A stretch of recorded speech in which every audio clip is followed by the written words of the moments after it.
Deuxièmement, alors à quel moment ou phase du projet faire les évaluations RE 2020? Donc, les évaluations des constructions nouvelles soumises à la RE 2020 seront obligatoirement formalisées par deux attestations.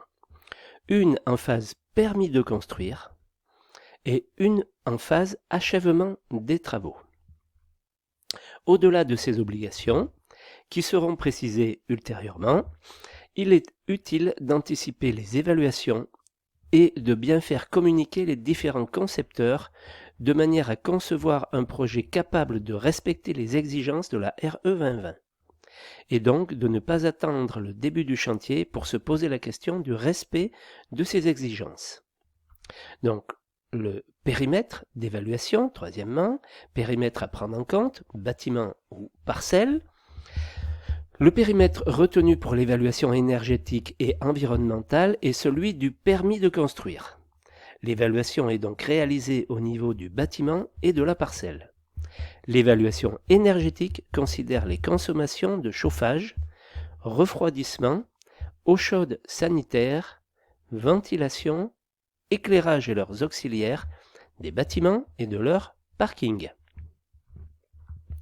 L'évaluation environnementale intègre les impacts sur le changement climatique du bâtiment et des aménagements de la parcelle, aménagement extérieur hors bâtiment, réseau, système de production d'énergie et parking. En revanche, les niveaux d'exigence réglementaires se focalisent sur les impacts des composants du bâtiment et des parkings, et des consommations d'énergie du bâtiment en fonctionnement. L'impact de l'aménagement de la parcelle et de son usage est évalué de manière informative.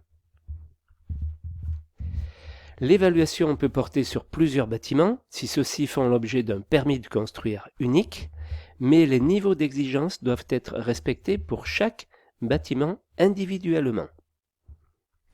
Sur quelle temporalité est évalué le projet? La durée conventionnelle de la phase d'exploitation du bâtiment, sa durée de vie, prise en compte dans le calcul, est appelée période d'étude de référence, PER. La période d'étude de référence est de 50 ans pour tous les bâtiments. 2 ans pour l'application partielle de la RE 2020 aux constructions provisoires.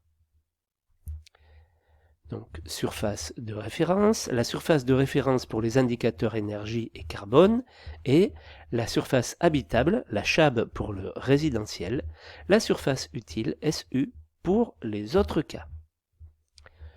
Consommation prise en compte dans la RE 2020, seules les consommations des usages immobiliers sont évaluées.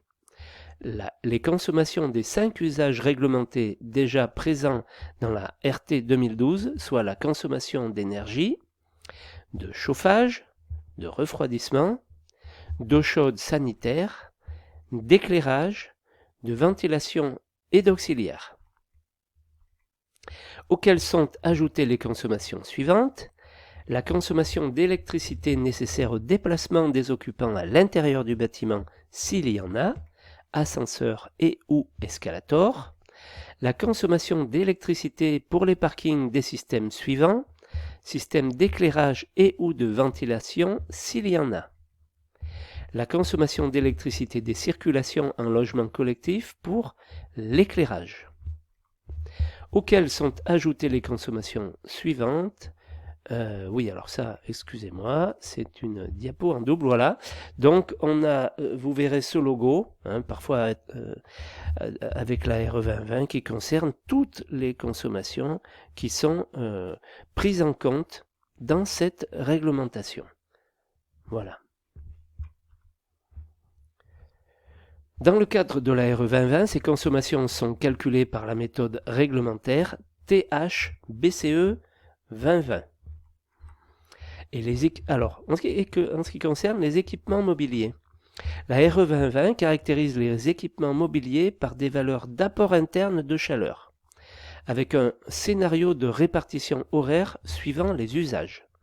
Les consommations d'énergie et d'eau des équipements mobiliers, équipements électrodomestiques, équipements bureautiques, etc. ne sont pas prises en compte. sauf pour le calcul du taux d'autoconsommation et d'autoproduction de l'électricité produite sur site.